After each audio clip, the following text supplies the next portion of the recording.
Hello, everyone. Good evening, afternoon, morning, wherever you are. Today, I'm going to do a serious video. Oh, everyone says no. I know I'm normally very clumsy and everything else, but today this is a serious video. Today, why? Because today is Good Friday.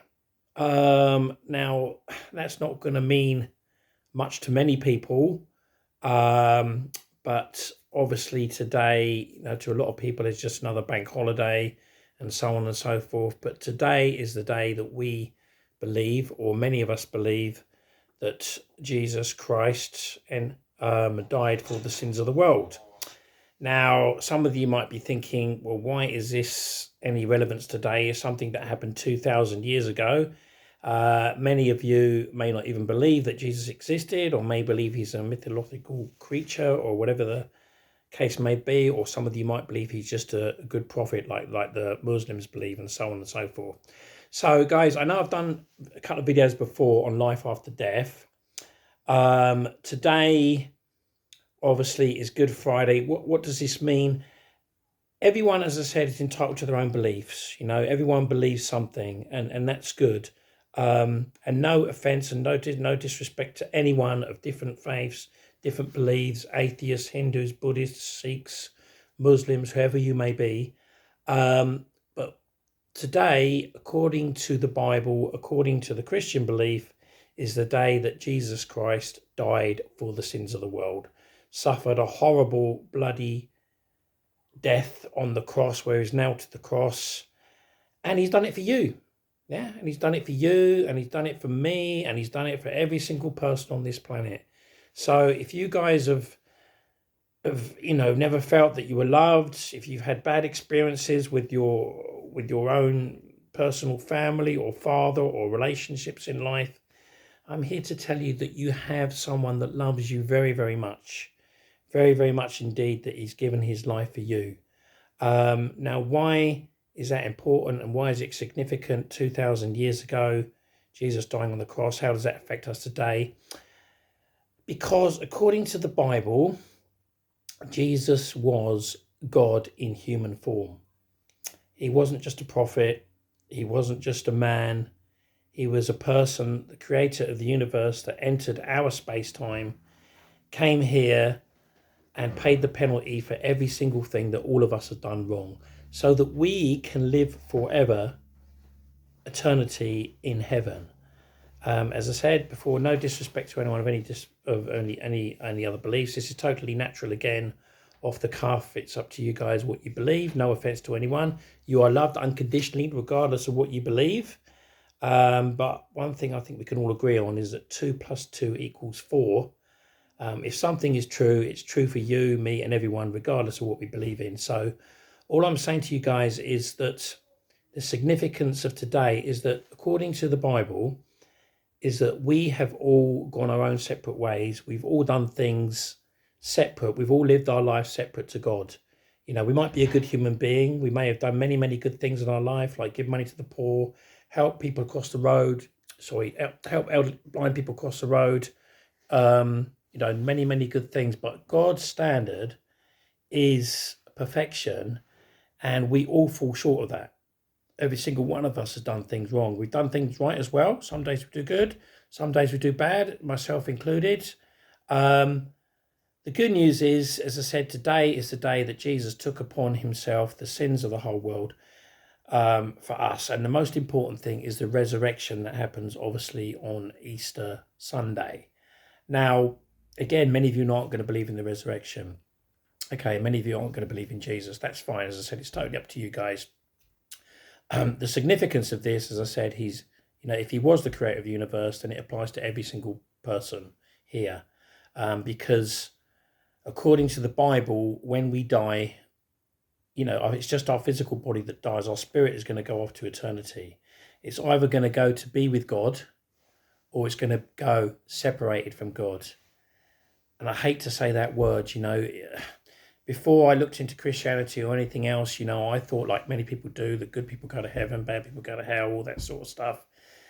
The thing is that, if we choose to live our life separate from our creator, again, it's our choice then when we die, we will go into eternity separated from our Creator, and which means that everything that's good about this life, everything that you enjoy, your eyesight, your health, or whatever the case may be that you've got in this life side, it will be taken away because these are the good things that God has given us. Many of you don't believe in God. Again, that's fine. No disrespect to any of you guys. You're loved unconditionally, regardless of what you believe in. There is very, very strong evidence for the Bible. There's very, very strong evidence for the existence of Jesus. I have talked about that before on some of my videos before. But he was a real historical person. He's not a mythological creature. There are at least 9 sources outside the Bible that confirm he existed. We've got the missing tomb. We've got all the prophecies that were fulfilled. Over 300 prophecies that Jesus fulfilled.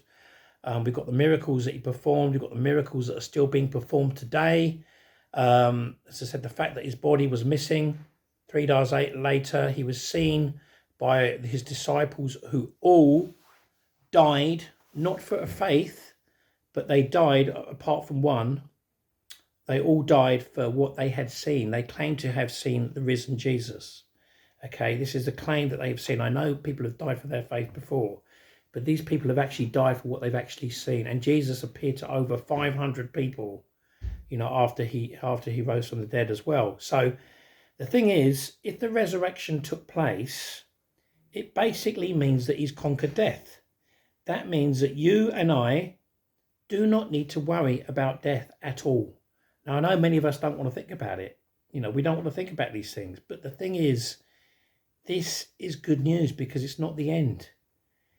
Every single religion, everything that you believe in or don't believe in comes down to one simple fact. Did Jesus rise from the dead or did he not?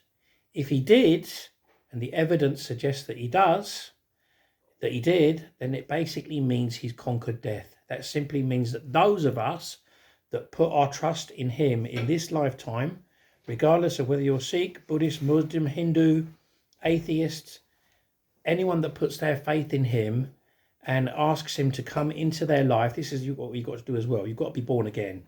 You have to ask Jesus into your life in this lifetime. Then basically it means the moment you die, you go straight to heaven, all your sins are forgiven and everything else. If obviously you choose to live your life separate from God, then that is what will happen to you again when you die, according to the Bible. But there are at least 9 sources outside the Bible that confirm a lot of what I've said here. So it's not just the Bible we're talking about here. Many of you may not believe that God exists. Again, that's fine. That's your own personal choice. But what I say to you guys is look at the evidence for whatever it is that you believe in. Is the evidence for what you believe in stronger than the evidence for Jesus Christ? Look at it with an open mind. Go into it into great detail, because, there's a lot of evidence for Jesus Christ. In fact, there's more evidence for the existence of Jesus Christ than there is of many other people in history. We've got the manuscripts and everything else, and there's a lot of historical and archaeological evidence as well. Over 300 prophecies fulfilled, miracles being performed today, some of which I've seen myself. Speaking in tongues, I'm able to do that as well, as are many other people that I know that have got spiritual gifts that have come, from God. So everything points to the fact that Jesus died for the sins of the world and rose again on the 3rd day. As I said, you may think, why is this relevant to me today? Well, it's relevant if Jesus was the creator of the universe. If he was the creator of the universe, it means that we are stuck in this thing called time. It's a dimension called time. And what happened 2,000 years ago is significant to us today, because Jesus is the creator of time and the universe. We know the universe had a beginning. So even scientists will tell you that, the Big Bang had a beginning. So everything that has a beginning has a cause. So you've got to ask yourself, if you're an atheist, again, no disrespect, we're going to get onto some more fun stuff again soon, but if you're an atheist and you don't believe in God, is it more reasonable to believe that in the beginning there was nothing that created everything, or is it more reasonable to believe that there was something outside of space and time that created this thing called time, the Big Bang and the universe and everything else? So all I'm saying to you guys is look at the evidence for whatever it is you believe in. Weigh it up against the evidence of Christianity. Do your own research. You're all loved unconditionally by your Creator, regardless of who you are. If you're, if you've done many bad things in your life, if you haven't done many bad things in your life, you are loved unconditionally, and God loves you so much that I believe that he sent his only son to die on this day, Good Friday, for you, so you can live forever in eternity where there's no more sickness, no more pain, no more suffering, no more disease, and everything is going to be wonderful like it was in the beginning. If you reject him, according to the Bible, you will live your life separate from him. He doesn't want that. He loves you so much. He suffered. He became a human being for 33 years on this earth, beaten, bruised, battered, his flesh torn from his body. Why? To save you and I from being separated from him. And we're separated from him because of this thing called sin. All of us are sinners. All of us have done wrong, myself included. I'm not perfect by any means, shape or form. The only difference between me and someone that doesn't believe is that I believe I had my sins forgiven, basically. But I'm not perfect. I'm very, very clumsy, as you guys know. We'll get back onto some serious stuff soon. As it's Good Friday, I thought I'd give this message. But as I said, the most important thing is it comes down to, this is the true meaning of, Good Friday and the Easter weekend. The significance of the egg represents the new birth, being born again. You have to be born again, according to the Bible. That simply means that you have to have a spiritual rebirth. Our spirit is dead, according to the Bible, of sins, and it will go into eternity separated from God. Okay, that is the bad side of this. But guys, as I said, no disrespect to what you believe. You're all loved unconditionally. No offense to everyone. Thank you guys for watching. We'll get back on some more fun stuff after this, but I had to do this serious video today. I hope you enjoyed it. For those of you who've subscribed, thank you. For those of you who haven't, it's at SangeTheMan16. Have a good Easter weekend, whatever it is you're doing. Whenever you watch this, if Easter is gone, have a good time. And please just look into what I'm saying. Look into it, because the sad thing is that every single one of us at some point is going to pass, take our last breath. And we want to make sure we get it right. We want to make sure we end up in heaven with God. That's the best place to be. Not separated from him, guys. Please. Yeah, take it seriously. All right. Thank you. Even though, I'm not clumsy, as I say in my videos and everything else. But yeah, thank you guys for watching. As I said, no disrespect to anyone. I'm sorry if I'm repeating myself. It's completely natural again, completely unedited, uncut. That's how I wanted to do it. I wanted to be led by the Spirit. So yeah, take care. Have a good day. Catch up with you guys soon. Bye-bye. Bye-bye.